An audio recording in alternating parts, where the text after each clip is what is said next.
What a day, delegates! I'm now here to introduce our next speaker, Yonnec Polet. Yonnec Polet is a Belgian political leader and international strategist who currently serves as Deputy Secretary General, Party of European Socialists. With decades of experience spanning the European Parliament, global social forums, and grassroots organizing, he has been a driving force in advancing progressive international cooperation. Please give a warm Canadian welcome to Yonnec Polet.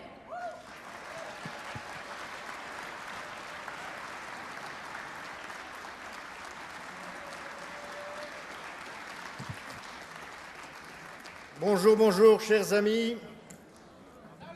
Bonjour, salut à tout le monde. C'est un vrai plaisir pour moi que d'être présent ici avec vous aujourd'hui au nom du Parti socialiste européen. Je vous apporte les salutations fraternelles et solidaires de notre président, l'ancien Premier ministre de Suède, Stefan Löfven. Félicitations à vous pour cette très belle convention. Le Parti socialiste européen est le parti, la plateforme qui regroupe tous les socialistes, les sociodémocrates en Europe. Nous avons parmi nos membres le Parti social-démocrate suédois, le SPD allemand, le Partito Democratico d'Italie, le Parti socialiste français. Et puis, je veux aussi nommer le leader le plus connu à l'heure actuelle de notre famille politique en Europe, Pedro Sánchez, le leader du PSOE en Espagne. C'est un plaisir pour moi que d'être là aujourd'hui. C'est la première fois que le Parti socialiste européen assiste à un de vos congrès, à vos conventions, et j'espère que ce ne sera pas la dernière fois. Et je tiens à vous remercier pour la présence du NDP au congrès du Parti socialiste européen à Amsterdam l'année dernière. Merci à vous. J'ai eu l'occasion, hier après-midi, de voir un endroit qui m'a profondément ému, qui m'a profondément marqué. Je parle du Musée canadien pour les droits de la personne. Ce musée représente, je le pense, les valeurs pour lesquelles nous nous sommes battus et nous continuons à nous battre. Pour que chacun, quelle que soit notre origine, qui que nous soyons, d'où que nous venions, nous soyons tous égaux en droit. Pour la justice, pour l'égalité, Winnipeg, vous pouvez être fiers de ce magnifique musée.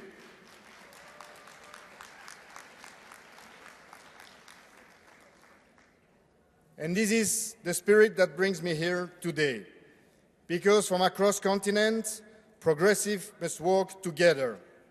We are living through critical times. For many years, we have heard these words, but today they are no longer a warning. They are a dire reality. Not just one country, but the entire world is witnessing and enduring devastating wars, mounting economic pressures, deepening inequalities and wealth concentration, and an accelerating climate crisis. We see long-standing alliances falter, multilateralism weakens, and democratic values come under growing strain. In times like this, our role as progressive is rooted in our history, an history of struggles, of hard-won progress, of people coming together to demand equality and dignity from the powerful few and to claim justice. We are the movement that built the welfare state, one of the key achievements in Canada and in Europe, an achievement that lifted so many out of poverty. It is this legacy that calls us to resist and innovate. We will never just stand by. We will never be passive observers in the face of injustice. No, when confronted to injustice, we act. Because what unites us as true internationalists is this shared commitment to solidarity, respect, and justice. This is what brings us together across continent, across culture, and across political tradition. The convictions that politics must improve people's lives. The world may be changing, but the fundamental principle that should guide us must not. International law still matters. Multilateralism still matters. Human rights still matters.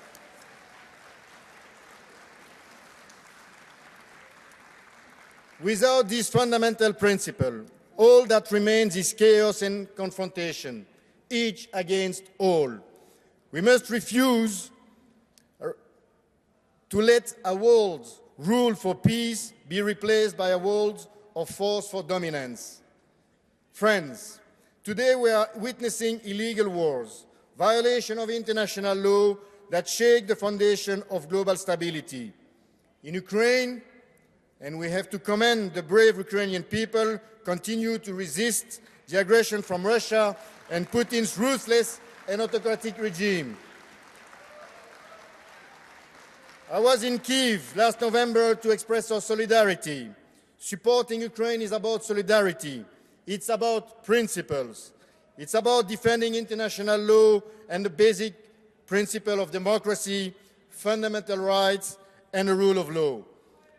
Ukraine was invaded for what it represents, a nation choosing democracy and embracing freedom, a nation on the path to access to the European Union. This is exactly what Vladimir Putin could not tolerate. Ukraine should have all our support.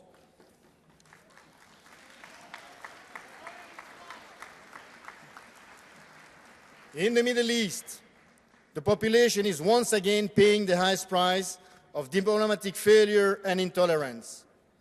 In Gaza, suffering continues and the scars of infinite violence will weigh on our collective conscience for many years to come.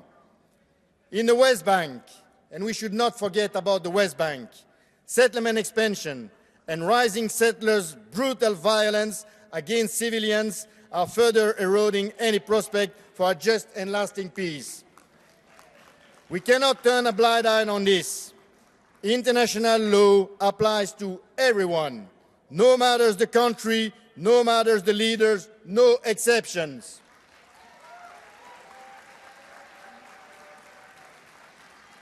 Ça a été une des grandes visions politiques de notre famille politique. Se battre, continuer à se battre pour la solution à deux États. Tel est l'avenir de la région. Un État palestinien et un État israélien libres side by side. Whichever way we look, we are confronted with the same reality, complete disregard for international law and the rules that keep international order in peace. Iran is the latest example, destabilizing world regions, communities and economic allies. These conflicts are not distant. They affect all of us. They drive up energy prices. They disrupt supply chains. They deepen global insecurity. This is why our response must be clear and united. We defend international law, we defend diplomacy, we defend peace. Not because we are naive, but because we understand that rules are the only protection the weak have against the strong. And because history has taught us that multilateralism and international law are a necessity. So when movements like MAGA and Trump claim to defend working people while undermining the very rules that protect them, the far right and parts of the traditional rights turn their back on international law, we must be clear in our response. The path does not lead to security, it leads to instability, it does not protect citizens, it makes them vulnerable. And it is not the powerful who will suffer the consequence of this recklessness. It is the ordinary people, workers, families, who will once again pay the highest price in their daily lives. This is why we must stand firm, from international cooperation over confrontation and bullies, from rules over chaos, and for a world where strength is restrained by law, not dictated by force. We must speak honestly about the rise of right-wing populism across the world, about this MAGA international. From North America to Europe and beyond, we see a coordinated international reactionary movement gaining strength. A movement that claims to defend the people while undermining the very foundation that protects them, the welfare state and democracy. A movement that reduces complex challenges to dangerous, simple answers. A movement whose so-called solution does not solve problems but deepen them or create new ones altogether. We cannot defeat this movement by overlooking them or by despising them. We cannot defeat them with nostalgia. We defeat it by offering something stronger, hope for a better future. We defeat them by offering a tangible future, with tangible solutions, with creativity and innovation. It is hope, yes, it is hope in action, because the truth is this. People are turning to populism out of frustration with rising inequalities, precarious work, and a lack of economic dignity. Our task is to address this frustration. It means putting labor rights back at the center of our politics, ensuring good wage and quality jobs for all workers, strong collective bargaining, securing jobs in a changing economy. It means rebuilding the promise that hard work is rewarded with a decent life.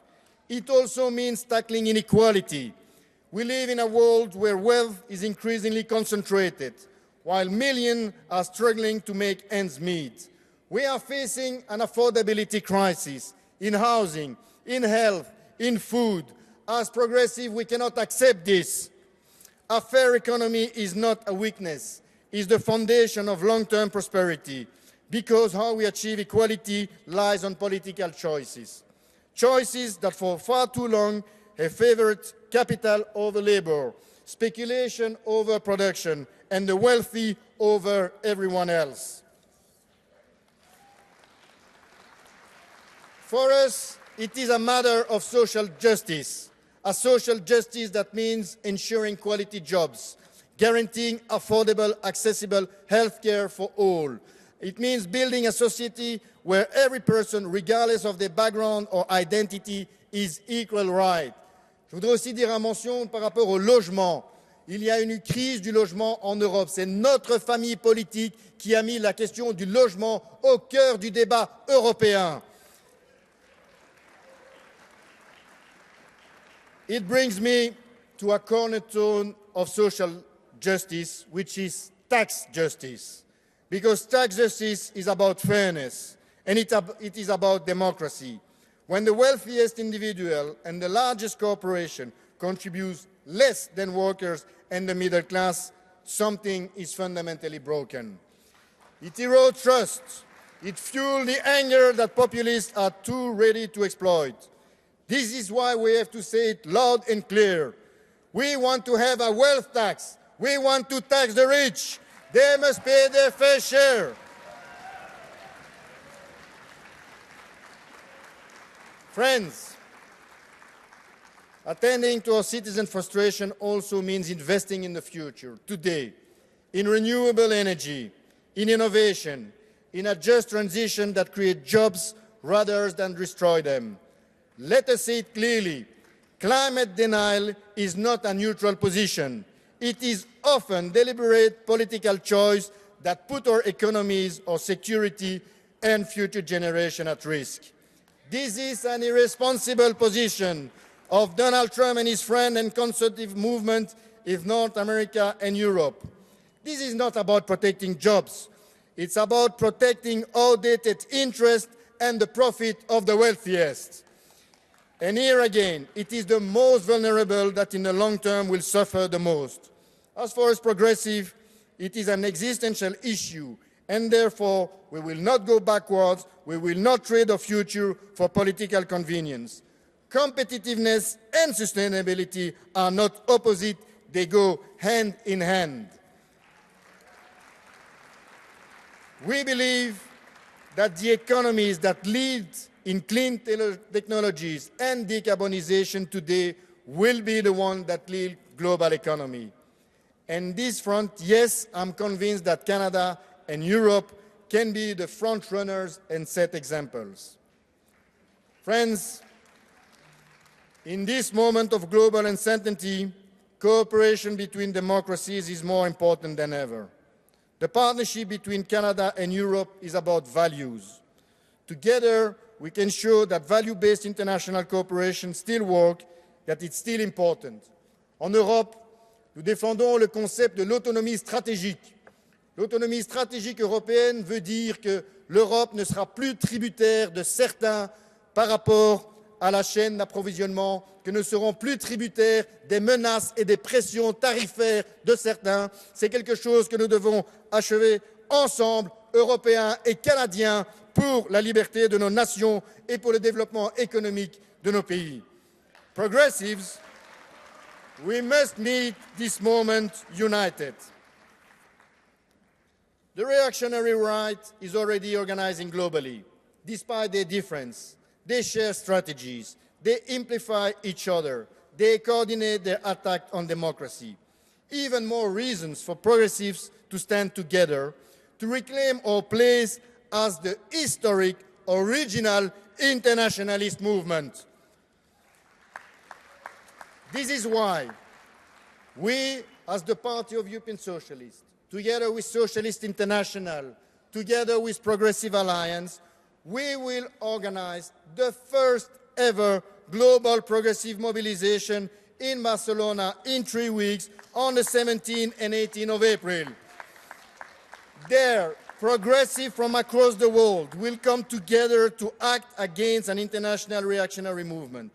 It will be hosted by Spanish Prime Minister Pedro Sanchez. It will also welcome Brazilian President Lula da Silva. We will welcome ANC leader from South Africa, Ramaphosa, President of Ghana, President of Colombia, President of Uruguay, and many, many, many others.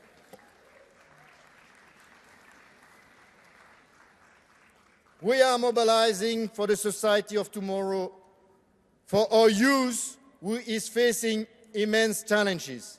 Je veux aussi adresser un mot aux jeunes du NPD et les féliciter pour leur présence aussi nombreuse à cette convention aujourd'hui. Our young people deserve access to education and quality jobs. They have the right to affordable housing. They have the right to democracy, to participation, and to representation. Our movement is always the movement defending young people, and it will mean theirs. The mobilization is also for them.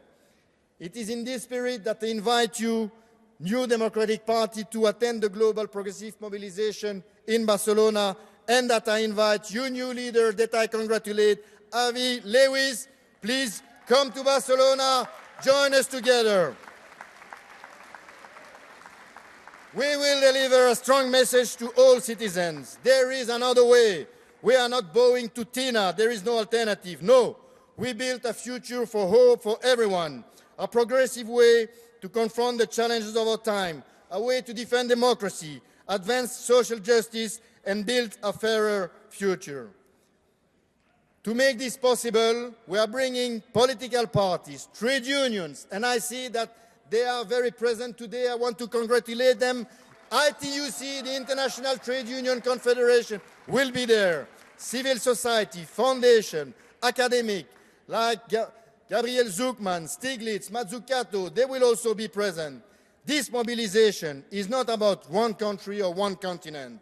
It's about building a global movement rooted in solidarity, equality, and democratic principle.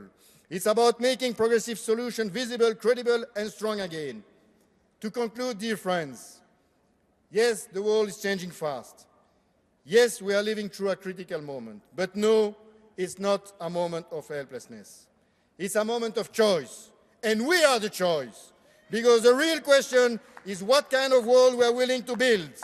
Do we accept a future shaped by fear, division, and equality? Or do we fight for one grounded on dignity, solidarity, and shared prosperity? Progressive has answered to the questions. We dreamed about the welfare state, we delivered. We fought for workers' rights, and we delivered. We envisioned a future where prosperity was shared, and we delivered. Now, all these key achievements are at risk. Therefore, we must forward together, across border, across movement, across generation, to repair what has been broken and to shape what can be improving citizens' life. The future, that better society we want to achieve, is something we must build together. To conclude, I would like to make a mix between two quotes. One quote that you, I'm sure, know, from Tommy Douglas, NPD leaders, who said once, "Courage, my friend, it's not too late to build a better world." And another quote, a quote from Poul Nyrup Rasmussen. Poul Nyrup was the Prime Minister of Denmark, President of the Party of European Socialists. I worked with them for many, many years. Paul used to say always, if you don't fight, you don't count. If you don't fight, you don't count. So let's fight together for a better Canada and a better world together. Thank you.